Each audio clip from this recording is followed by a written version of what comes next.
Hi there. Well, I've got my Speedy Bee fuselage here. I've had quite a few flights in this and I think it's time for an upgrade on the suspension. It's just a little bit too soft. It's fine in the air, but when you're taxiing it's a little bit sort of wacky races, if you like. It lolls all over the place from side to side, and if it wasn't for the wingtips it would be tipping over, but the wingtips touch on the ground and just kind of save it, but it's just a little bit too soft. So what I've done is I've ordered some new springs. I'm going to take the shock absorbers off and I'm going to put these springs on and see what they're like. I'm hoping they will fit. They're going to look a little bit different, but what I'll do is I'll take the shock absorber apart and then I will explain why these are different, and we'll see if we can get them fitted. Right, well, I've disconnected the shock absorber from the axle. I don't need to take it off completely so I can save a bit of time.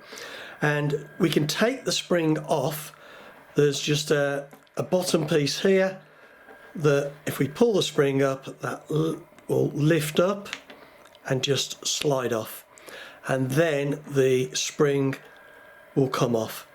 Now what I've done is I've bought a spring which is the same length as the existing spring, and it's got the same internal diameter, so it should fit on here okay.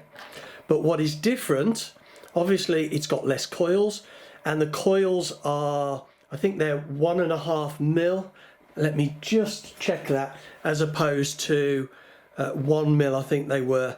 To be honest, I can't remember. Let me just check this. But they're a thicker spring anyway. So that's about 1.4 as opposed to, well, almost 1 mil.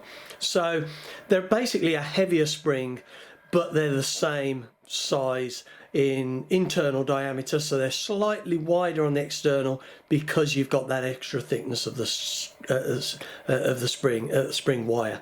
Now I could have had them longer, but I thought if I do, I'm only going to end up having to compress them to get them in. So anyway, let's get these on and see what they look like. But first I'm going to darken them down a little bit so they're a little bit more like the original spring. Here we go. You can see I've darkened that one down so it just isn't quite as just raw metal like. Where's the original? And there's the original. So, and the way I've darkened this down is I've used this gun blue pen, and essentially this is bluing for touching up steel barrels and breeches, things like that. It's used by the gun industry, and just for touching up, like I say, bluing on gun barrels, and that does a really nice job. And we can just see this in action. Like I said, I've done one spring and we just put that on. Hopefully that is showing, but if we just carefully go round, and we can see there already, hopefully that's done those two center pieces of wire, and I just need to go around now and do all of this spring. And as far as I'm aware, this is fuel safe. It won't come off. It's a permanent job, and unless of course we scratch it off. And we can also go down the inside like this. So once I've got this done, we'll get this back on and see how it works. Right, well, I've now got this one fitted and I'm just about to stick the wheel on. You can see that looks good, and I've got the adjustment so that they are as weak as possible. This ring here you can screw down to stiffen them, or have it at the top to weaken them. These are quite stiff at the moment, so hopefully that'll be fine like that. And obviously when I had these springs on, I had that wound right down to stiffen these up as much as possible. But you can see there's very little to these springs compared to these big beefy ones. So I'll get this back together, get the other one done, and we'll see what it looks like.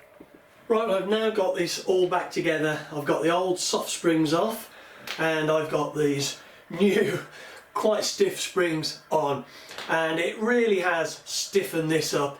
And I think actually now, I mean it is quite stiff and you need to push quite hard to get it to work, But really, that's when you want it working, not when you're going along just on a nice smooth bit of runway.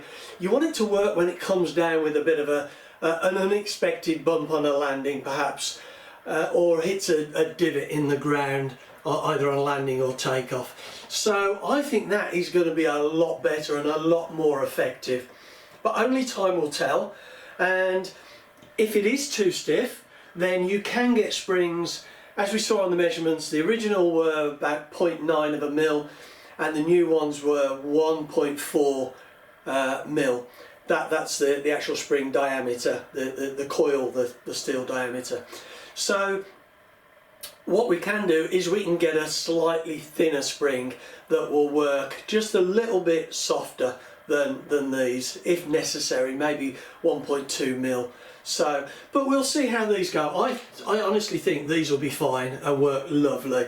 And you've still got that great B kind of pumped up look with those shock absorbers on the front.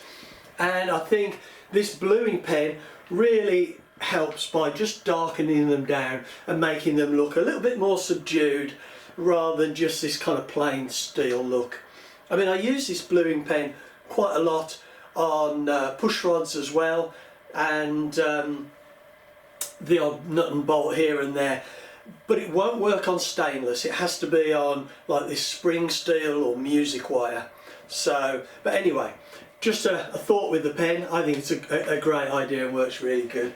So there's only one thing left to be said now, or left to be done, and that is we need to get this off to the airfield and see how it looks taxiing and taking off, and landing of course.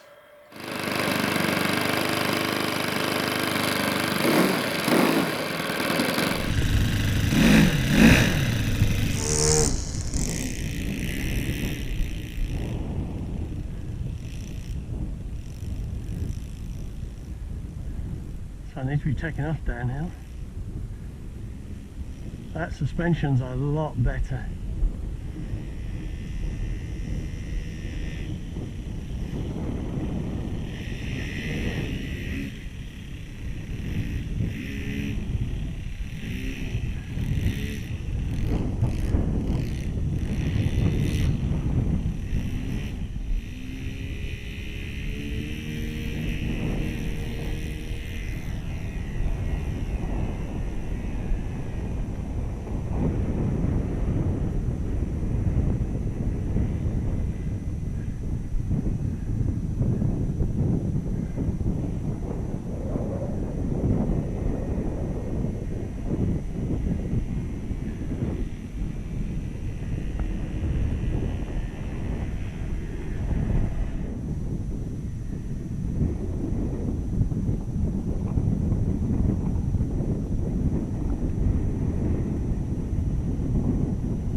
Thank you.